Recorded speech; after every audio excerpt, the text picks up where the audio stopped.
Hi guys, it's Michelle, and today's video is going to be following another true crime case. I've been kind of doing true crime lately, so if there's any true crime cases you guys want me to cover, let me know in the comments below, but I will be having a conspiracy going up early next week. If you're more into that. So let's get into it. Today I'm going to be talking about the true crime case that sent horror all throughout New York City for over a year in the late 1970s. This is the case and the story of David Berkowitz, who is better known as the son of Sam.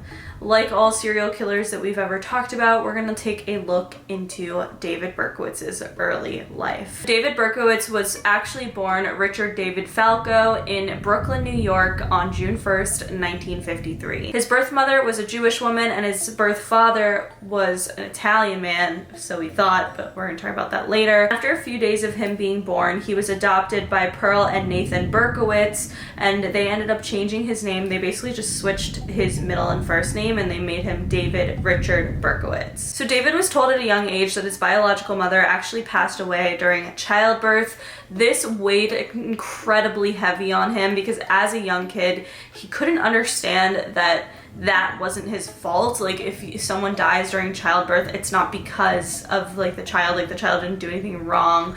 But of course, he was only 5 years old when he was told this story.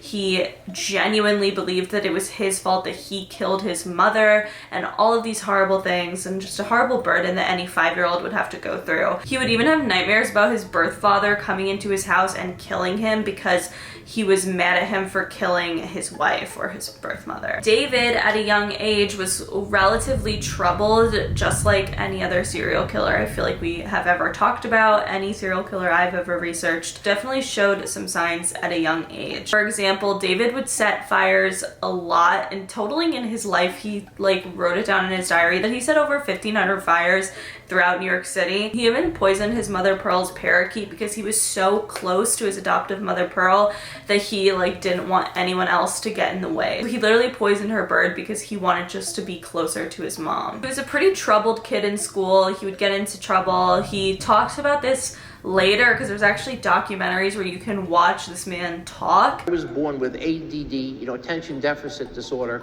and hyperactivity disorder. I was a wild, energetic, out of control kid. It's really weird to watch, honestly, but he talked about it in the sense of he was into petty larceny. He would set these fires, and he would also just act out in school. So because David was so close with his mother Pearl, he was absolutely devastated when he was 14 years old when she passed away from breast cancer. His father ended up remarrying, and he absolutely hated his stepmother, and it ended up making life very, very difficult for him.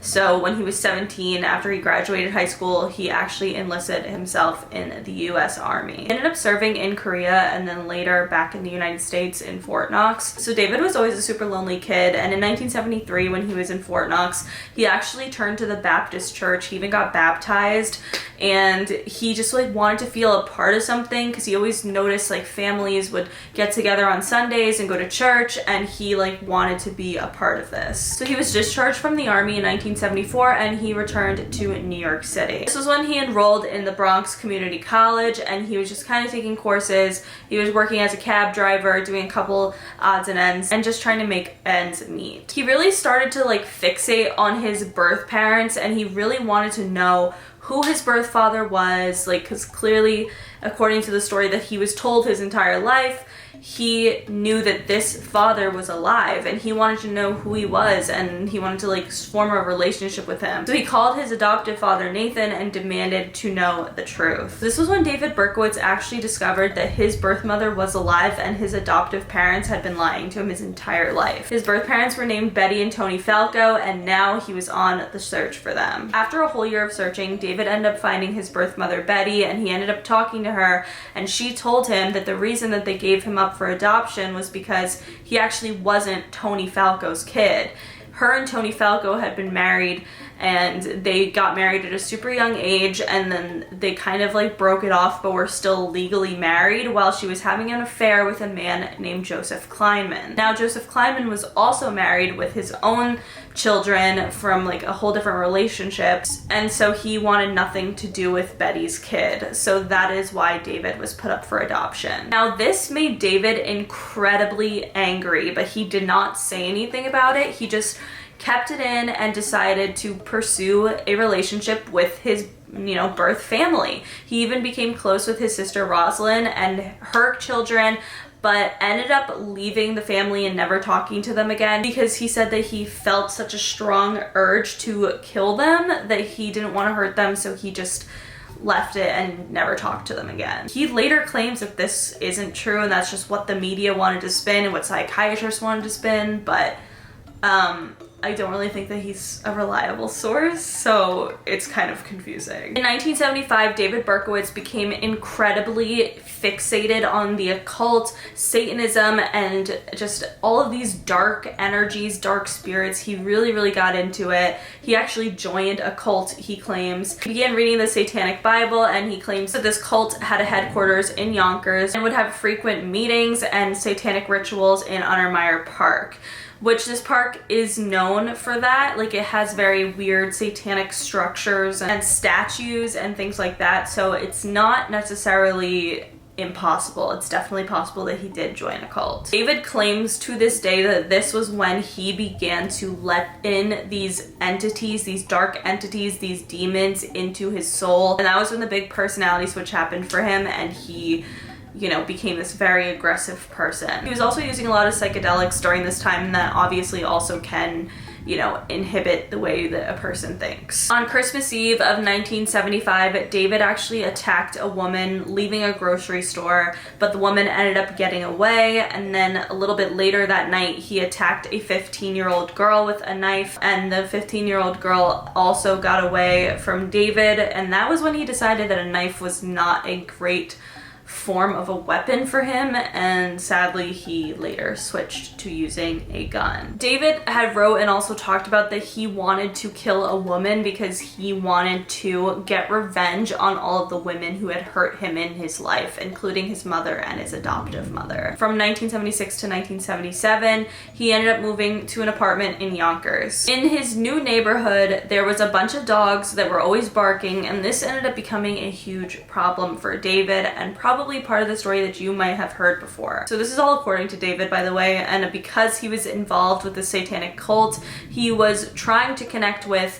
and learning about different dark and demonic entities. He even felt that one of these dark entities were communicating to him through his neighbor's dog, Harvey. Harvey was a little cute black lab. He felt like there was a demon possessed in the dog and would talk to him through it. He now claims that that's not true, but this is also what he claimed, through the actual police reports and everything. So he did claim it at one point, but now he says it's not true. Misconception is, of course, the big story about the dog, the talking dog. I had a lot of, mental health issues. I really was losing my mind. I had become schizophrenic, and I believe that was a result of the demons that were really inside of me and working, and I opened myself up to. He said that this dog was possessed by a entity called Sam Hain, but also pronounced Samhain, and that is why he called himself the son of Sam. It also connects because later when he got arrested, David actually claims that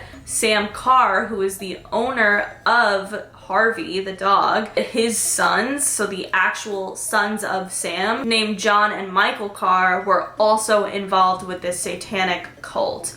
We don't know if that's true, and we're going to talk about that later, but it can be determined that either way, from this dog and from that dog's family, that is where he coined the name Son of Sam. So no one's quite sure if it's son of this demonic entity. Hate that when I said that. Do you hear that thunder?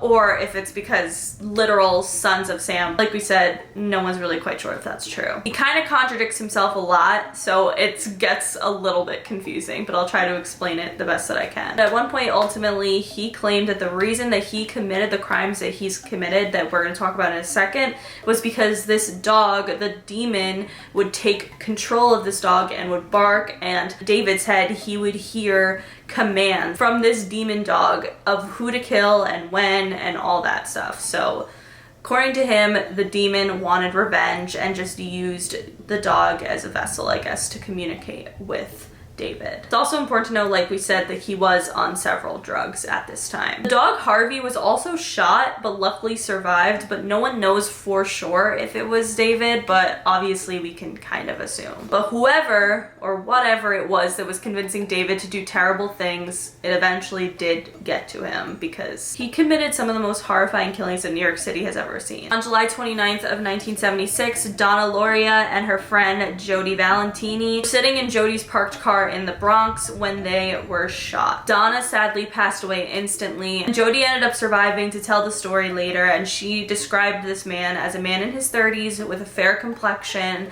and dark bushy hair. And this was the sketch that came out. This was only the beginning of the amount of horrible things the son of Sam would do. Next, on October 23rd, 1976, a similar shooting took place in an area of Queens, New York. Two women named Carol DeNaro and Rosemary Keenan were sitting in their parked car when they were shot at. Luckily, both of these women survived the shooting, but still at this point, the police didn't make a connection between the two cases. And on November 27th, 1976, a woman named Donna DeMasi and Joanne Lomeno were hanging out on Joanne's porch in Queens at around midnight. They claimed that a man came up to them in a military outfit and asked them for directions, but then ended up shooting them. Luckily, they were both okay. An eyewitness, neighbor that heard the shootings, claimed that they saw a blonde man running away. So we'll talk about that later. And on January 30th, 1977, a woman named Christine Frond and her fiance John Dale were once again sitting in their parked car in Queens when their car was shot at. Sadly, Christine passed away from the injuries, but John luckily survived. With his description of the attack, this was when they began to connect all of the prior cases. So the police started to tie things together, and they realized that all of the victims were shot with 44 caliber bullets, and the victims kind of had the same description in the sense of they were young women with dark, long hair. So some say that the reason he targeted women with dark hair was because his biological and his adoptive mother kind of had that dark hair, and most of the victims were either Jewish or Italian. Obviously, that's pretty common in New York.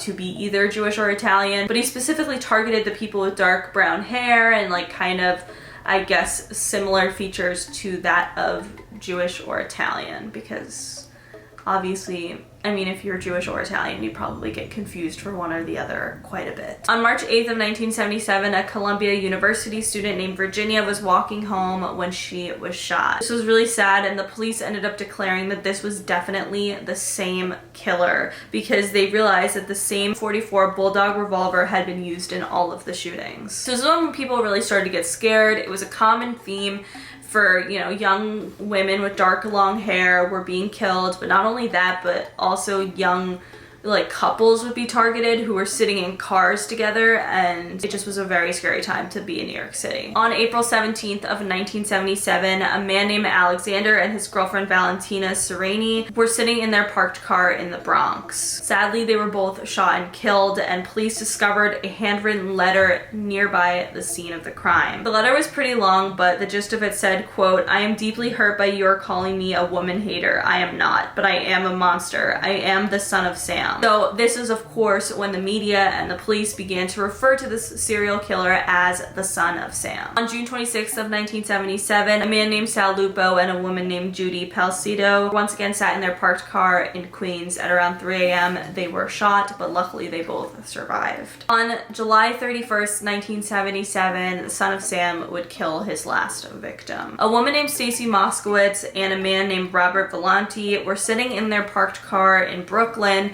when they were having their first date. It was a little bit after their first date. They were in the car. The son of Sam approached them and shot them both. Sadly, Stacy passed away from her injuries a couple hours later, but Robert ended up surviving and told the story And the way he tells it is so weird because he felt like very scared to go out this day for some reason, but he just still did. And then he also even recalled his mother being afraid because obviously everyone was kind of scared during this time. My mom turned to me and said, Robert, just be careful.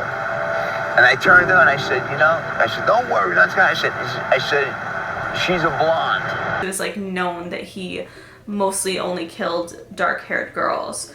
Which ended up being true. Stacy was his only blonde victim. So on the same day in the area where that shooting took place, a woman was walking her dog and ended up seeing a man with a yellow car, and he was very, very suspicious. She didn't really think anything of it until later the shootings occurred, and she waited 4 days to tell the police, but on August 9th, she finally did. This was when the police began searching for this yellow four-door Galaxy that the son of Sam would potentially have driven. And of course, it did end up being David's car, and on August 10th of 1977, the police found the car parked outside of David's Yonkers apartment and ended up investigating it. They saw a rifle in the back seat and a duffel bag filled with ammunition. They also found maps of the crime scenes in the back seat as well, and they found a threatening letter that was addressed to the inspector of the Omega Task Force. Police actually arrested David, and when they did, he allegedly said, "Well, you've got me." He later denies that he said this at all, but no one really knows. Either way, he definitely admitted to the police that he was David Berkowitz, the son of Sam. And it was during that police questioning when he mentioned that Harvey, the dog. He claimed everything. He said that this dog was possessed by Sam Hain or Samhain, the demonic figure. And he claimed that this entity took on the form of the dog and demanded that he killed these people. He also even claimed that he wasn't working alone. He said, quote, "There are other sons out there. God help the world." And at one point he claimed that he had only killed 3 of his victims and that other people,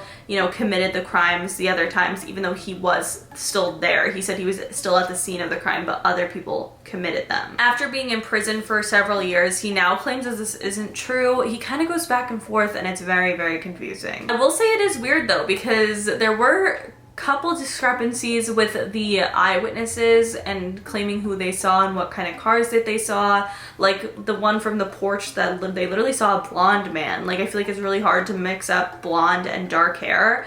So that's super interesting as well. He later claimed in 1993 that 2 of the actual sons of Sam, Carr, the one that we talked about earlier, who owned the dog Harvey, were people who were involved with his cult. John and Michael Carr, he just straight up said it. He was like, yep, they were involved and they, were there and everything. Sam Carr defended them and said that that's not true because they couldn't defend themselves because they both mysteriously passed away. John Carr was killed in a shooting, but it was later ruled a suicide in 1978. And then Michael Carr passed away in a car accident in 1979. It was kind of confusing because it was like a drunk driving accident, but he had a medical condition where he couldn't drink, so people were a little bit suspicious of that, saying that like there's no way he was drunk, like that doesn't make sense, but no one really knows. The case was even reopened at one point because people doubted so much that David Berkowitz had worked alone and that there was multiple sons of Sam. And that was the point where people, maybe thought that this was a satanic cult and there was a cult that was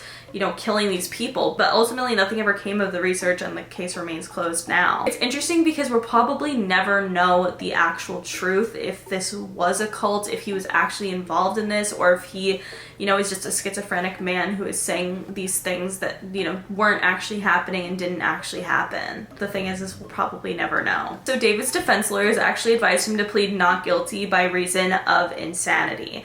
He probably could have gotten away with a lot less time in prison had he done this, but he claimed that he felt so guilty that he just ended up pleading guilty and now is serving a life sentence. David Berkowitz to this day remains in prison. Obviously, I don't think that there's any chance he's getting out anytime soon. He oddly very much is involved with like the media a bit. He writes on his website, question mark about how he's allowed to have a website, I'm not really sure.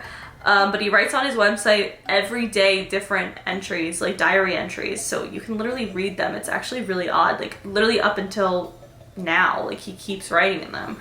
I guess he was always kind of a writer. He always had a diary, so he continues that in prison, but shares it publicly. So it's super weird, super interesting. It's also very, very weird. I highly suggest you like watch him talk, because he talks in such a normal way that it's kind of scary. Like, I mean, I know that that's how serial killers work. Like, I know they are people. Like, yes, they're monsters and actually like evil, but it's weird to watch them have such a normality to them, because like you wouldn't never know if you didn't know who they were, and that is horrifying. But that is it for today's video. If you guys liked it, please give it a big thumbs up. Let me know in the comments below what you guys think about this case. Do you think the dog is innocent? I say the dog's innocent. I don't think he was possessed by a demon, but you know, I don't know. That's kind of a realm I don't go into, because dark stuff like that scares me. But that is it. Make sure you follow me on Twitter, Snapchat, and Instagram, because I'm always posting really dope ass shit on there. Subscribe for new videos every week, and I will see you guys later. Bye.